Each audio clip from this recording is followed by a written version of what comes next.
Hey guys, here's another episode of Big O Speaks Money Matters. Today's subject is going to be seniors. How to protect our golden agers from being all of the scams and the swindles and the phone calls and the emails and the requests for charity that they get. How can we protect them from themselves in their aging, in their insisting upon showing us that they're still independent and so forth? I find that a lot of times they will make decisions that should never be made, right? And it's so prevalent that there are actually laws to help them, right? Over 70, if you're doing a mortgage loan or buying a car or something, there's additional steps that have to be made to make sure that the person is completely cognizant, making a logical, wise decision based on their circumstance. So, how do we protect our golden agers from themselves, right? Because sometimes they're just like teenagers, we get a lot of resistance when we're trying to do that.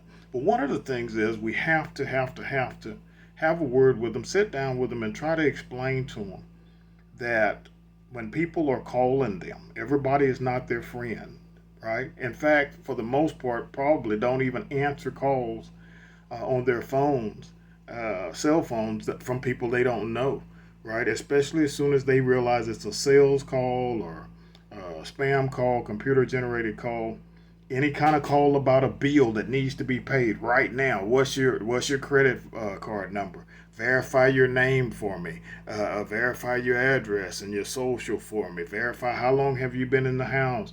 XYZ account. Well, they have to. We have to get it over to them that there are people out there fishing information, right?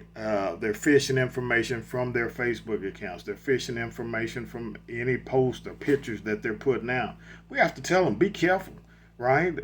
We have people who these golden agers are giving all the information out. They're so proud of their grandparents. They're sending pictures and their full names of the grandparent, of the child, right? The age of everybody, right? All of us have to be careful about this. Posting pictures and actual legal names of our kids. This information is already available on public. Let's not make it even easier for people to call and scam by actually having the child's names or their names. So, number one, please tell them to stop answering calls from unknown numbers, right? Teach them how to block numbers. If somebody's calling you with a sales thing, whether it's a great idea or not, teach them to run it by you. We know they're independent. We know they know everything. They don't need us to hold their hand on every single decision. We know that, right? But unfortunately, most of the time, we find out about this after they've been scammed, right? There are literally people who are millionaires, people who have lost hundreds of thousands of dollars, people who have lost millions of dollars, people who have lost their homes, people who are facing losing their homes simply because they insisted that they knew everything and they took a call that sounded good and they jumped on it without consulting their grown children, right? So, in an effort to keep them independent, let's try to help them with the safeguards. Don't take unsolicited calls. If you didn't call that company, why accept a call from them? Tell them anything that they need to send, they can send it over to you by your mail. If they don't have your address, do not give it to them. If they don't have your email, do not give it to them. Right? It's common sense. If someone calls you saying, "Hey, you owe money on your account, you're past due, we're going to turn you off," etc., and they have to get your name, your address, your email, or phone number, any information from you to mail that out to you or to email that to you, there's a problem, right? Because legitimate companies, if it's the water company, if it's the city taxes, if it's whoever you buy stuff from, if it's legitimate, they have this information on you already, right?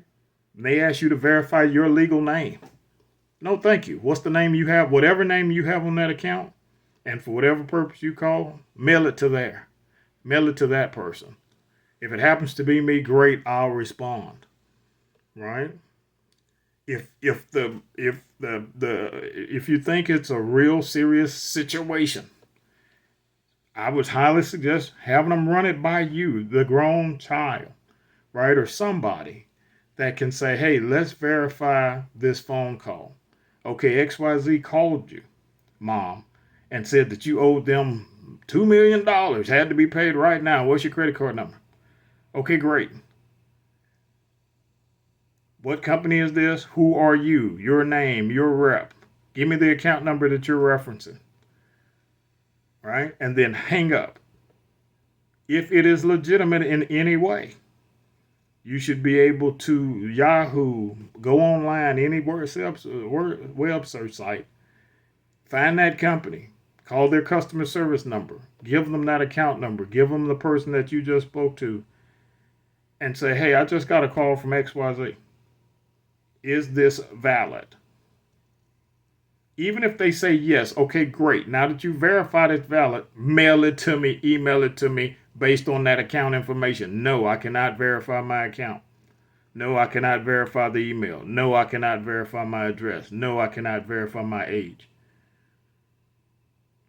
Right? If someone can call you and say they owe you money, they should be able to mail to whoever they think they owes them without verification.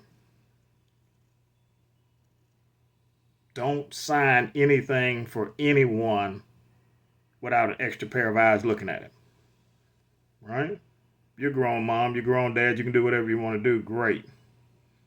Please take this advice. Have someone, in addition to yourself, look over what it is you're considering. Right? Please do that. If not me, someone. Right? I like to say involve the extra idiot. Right? If you're going to get scammed, say, well, it wasn't just me. My son, my daughter, my lawyer, my confidant, my mate, they tricked both of us. Okay? Extra eyes. Here's the thing to go by. If it's a diamond no matter how you look at it, no matter what side, front, back, up, down, inside out. If it's true, if it's a legit situation, it can absorb investigation. Right? Get them in the habit of being investigative. Get them in the habit of writing it down and saying, okay, how do I verify that this is legitimate? Don't get them off the phone, right? What they want to do is they want to get these seniors on the phone. Seniors tend to talk, right? They love talking to people. They accidentally give away information that is can be really harmful to them, right? They say simple things that can hurt them. Oh, I'm 85 years old now. How dare you call me saying I owe you blah, blah, blah. Oh, yeah, when's your birthday? See, June the 16th. Okay, well, now guess what you just did? You just gave them your birthday. So they can go online, they got your name, they got a birthday. Now they can verify that, match that up with an address. Right? Any other information that might be online. Right? That information might tie them to your husband who's passed away, or to your wife who's passed away. It may tie to a medical situation. It might tie to you co-signing for your son or daughter. It might tie to something you did at the church. So now they know, hey, this person's medical condition. They know where they worship at. Right? A lot of times seniors will post about their grandkids, but they'll post their full names, or they'll post the legal name, and then they can take that and tie it together. Bottom line is so much going on, guys, that this generation, even our generation, really didn't have to grow up with, right? But these people have no idea of the cons and the scams, right? There are people, on Facebook. There are people on everything, right? And these people are romance scamming you, finance scamming you, investment scamming you, right? Let's help ourselves. Let's help the generations that have gone ahead of us. We don't want to take away their independence, but we want them to be sharp as their agent. Age wisely. Keep the things that they worked for and had, right? The worst thing in the world is to have someone lose everything in their 80s, right? 70, 80, 60, 70, 80s is not the time to find yourself homeless, scammed out of everything you own. So anyway, guys, Big O wanted to share that with you. Money matters, right? Let's help our seniors. Let's help our golden agers keep what they've worked and earned, right? Let's not let them fall to flim flam scams, romance scams, online ask requests for money and charities. Unfortunately, if they give $1 to one company, it's like their name and address is sold. They get 10 more requests from 10 other good causes, right? I'm sure you guys have seen that too, where, hey, she supported the SPCA, now 20 other people won't, are all of a sudden mailing her, asking for just $20 a month, $20 a month. Next thing you know, you're out of $400 a month, 20 times 20. This is Big O Speaks Money Matters. Hopefully this helps someone. Show it to your parents or grandparents or whatever. Show it to yourself. We've got to be sharp too. All right. And I'll see you guys on the next section.